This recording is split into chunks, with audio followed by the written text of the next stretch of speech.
Okay guys, going to teach you something very interesting, very simple, and this is how you are going to test. A lot of people have been messaging me and stuff. They've been asking me why they have no spark, and I explained to them the module can cause a no spark issue, the distributor can cause a no spark issue, but at the same time people are just replacing these bottle coils or your 2-pin coil. They just replace it to see if the coil is the problem. And this video I'm going to show you how you don't have to just replace it. You can test it out of your vehicle first to see if it's giving spark before replacing it. So it's a little cool experiment, a contraption that I made here, and I'm going to explain to you how it works. These are the items that you would need. You would obviously need your coil, your 2-pin coil. It could be a bottle coil or it can be your normal like a block 2-pin coil. You will need a spark plug wire, and you don't need this clamp, but I went and purchased one just for the video purpose, and the battery. So this is how I got it hooked up.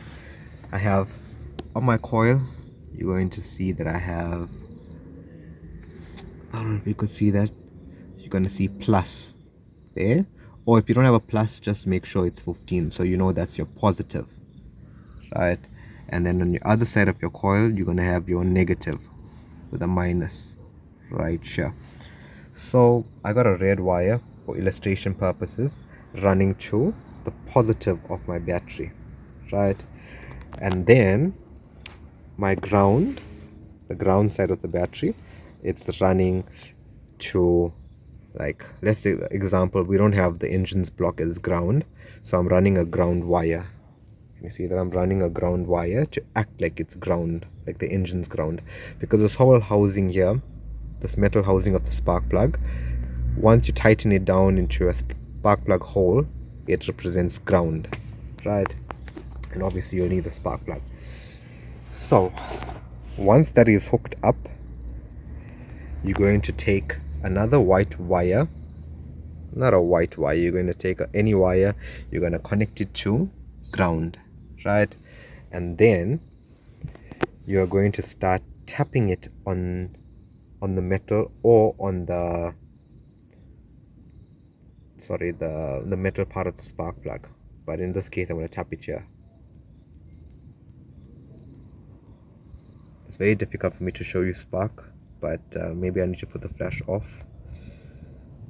Let's see if you can see that, a closer look.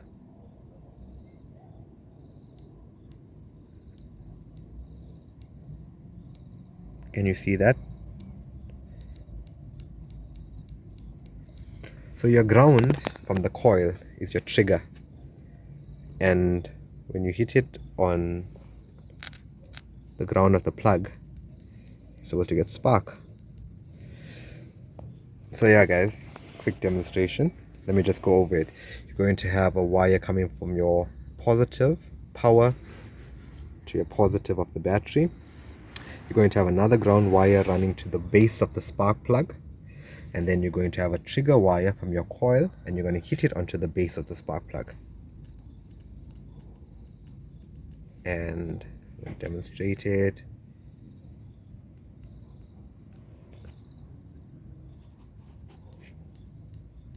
And then you get spark, and that's how you know that your coil is working. If you don't see that happening, obviously make sure you have a battery that's charged. But if there's no spark, then you know your coil has failed, and that's when you replace your coil.